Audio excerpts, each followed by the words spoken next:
Assalamualaikum warahmatullahi wabarakatuh. Halo teman-teman semuanya, kembali lagi bersama saya. Perkenalkan, nama saya Rudi Pratama dengan NIM 124490027 dari program studi Rekayasa Instrumentasi dan Automasi Institut Teknologi Sumatera Angkatan tahun 2024. Pada video kali ini saya akan menjelaskan terkait implementasi komunikasi I2C, UART, dan SPI pada ESP32 untuk sistem pembelajaran warna interaktif untuk proyek kelompok kami. Sebelum itu, pada presentasi ini saya akan menjelaskan proyek tugas besar mata kuliah yaitu Sistem Digital dan Microcontroller dengan judul Interactive Color Learning System berbasis microcontroller untuk stimulasi kognitif anak pada usia dini. Sistem ini kami rancang sebagai media pembelajaran interaktif yang membantu anak mengenal berbagai warna menggunakan teknologi microcontroller. Selanjutnya, pada latar belakang ini, perkembangan teknologi mendorong penggunaan sistem interaktif dalam pendidikan. Anak usia dini membutuhkan media belajar yang menarik. Sistem ini membantu anak mengenal warna secara interaktif menggunakan microcontroller. Oleh karena itu, kami membuat sistem pembelajaran warna berbasis microcontroller yang dapat memberikan interaksi langsung kepada anak melalui sensor dan output dari sistem. Microcontroller ESP32.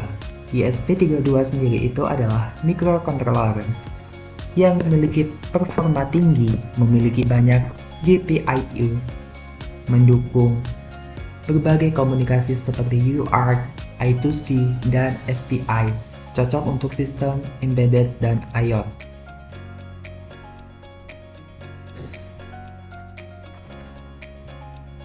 Pada sistem ini, kami menggunakan microcontroller ESP32 sebagai pusat pengendali. ESP32 sendiri memiliki performa yang cukup tinggi serta dilengkapi dengan berbagai fitur seperti Wi-Fi, Bluetooth, dan banyak pin-pin output ataupun input atau GPIO.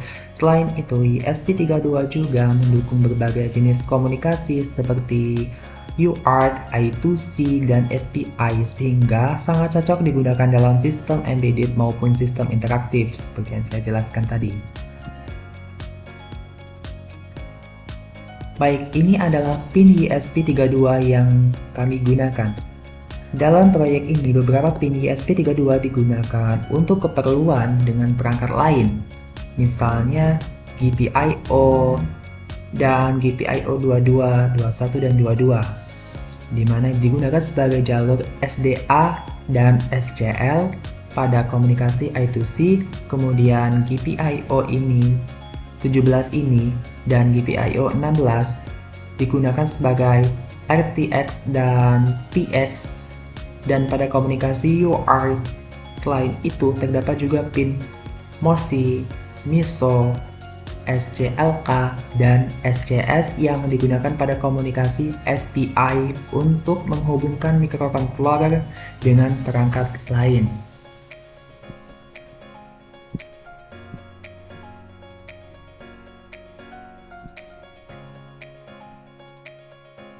Pada proyek yang kami buat yaitu Interactive Color Learning System, beberapa pin ESP32 digunakan untuk menghubungkan sensor dan perangkat output. GPIO 21 SDA I2C ini digunakan sebagai jalur data I2C untuk komunikasi dengan perangkat seperti OLED atau sensor. Kemudian pada GPIO 22 SCL I2C ini kami gunakan sebagai clock I2C yang mengatur sinkronisasi komunikasi. Kemudian pada GPIO 16 RX UART ini kami gunakan sebagai pin UART receiver untuk menerima data dari perangkat lain. kemudian GPIO 17TX UART ini kami gunakan sebagai pin UART transmit untuk mengirimkan data. Selanjutnya pada GPIO 23 MOSI ini kami gunakan untuk mengirim data pada komunikasi SPI. Selanjutnya pada GPIO 19 MISO ini kami gunakan untuk menerima data pada komunikasi SPI. Kemudian untuk GPIO 18 SCLK ini digunakan sebagai clock pada komunikasi SPI. Dan yang terakhir GPIO 5CS ini digunakan sebagai chip select untuk memilih perangkat SPI yang aktif. Pin-pin tersebut kami gunakan untuk menghubungkan sensor warna, display, maupun modul lain yang diperlukan dalam sistem pembelajaran warna.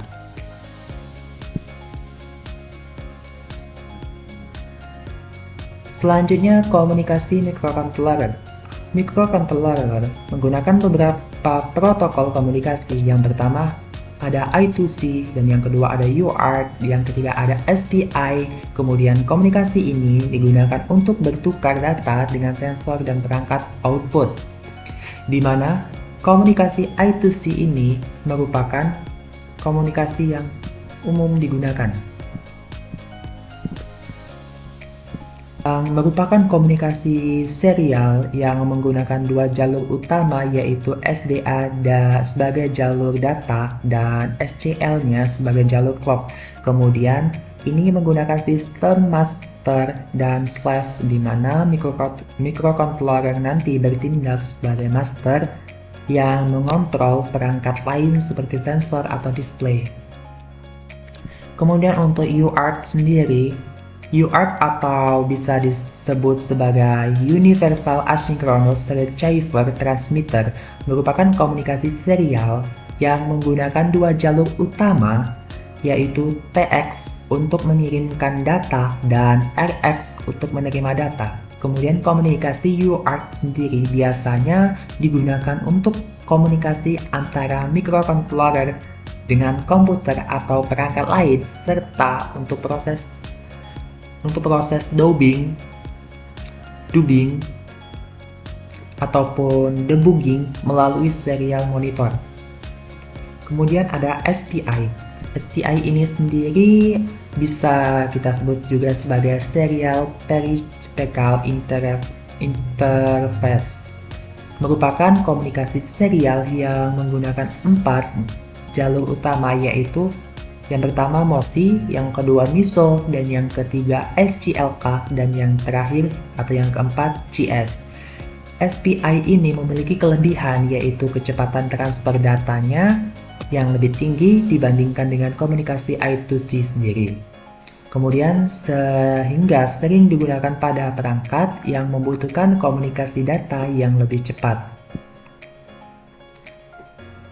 Oke, selanjutnya pada cara kerja sistem ini, sensor warna akan membaca warna objek, kemudian data dikirim ke ESP32, kemudian ESP32 memproses data, sistem memberikan output berupa tampilan atau suara. Artinya, cara kerja sistem ini dimulai ketika warna membaca warna dari satu objek yang kita berikan oleh anak. Data warna tersebut kemudian dikirim ke microcontroller ESP32 untuk kemudian diproses. Setelah data itu diproses, sistem akan memberikan respon berupa tampilan warna nantinya atau suara, sehingga anak nanti mengetahui warna apa yang sedang dipelajari.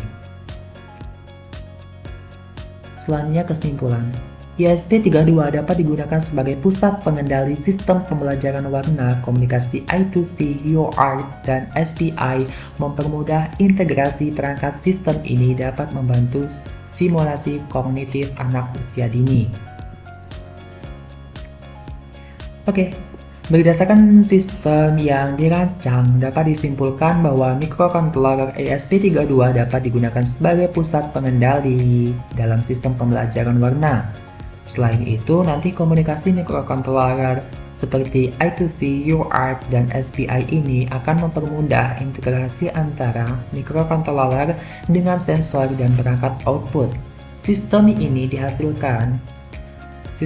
dihasilkan nanti kami harap dapat membantu meningkatkan stimulasi kognitif anak usia dini melalui media pembelajaran yang lebih interaktif.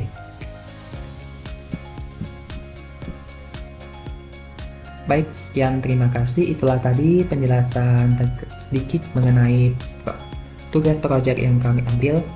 Jika ada tutur kata yang kurang enak didengar, saya mohon maaf. Saya akhiri. Wassalamualaikum warahmatullahi wabarakatuh. Terima kasih.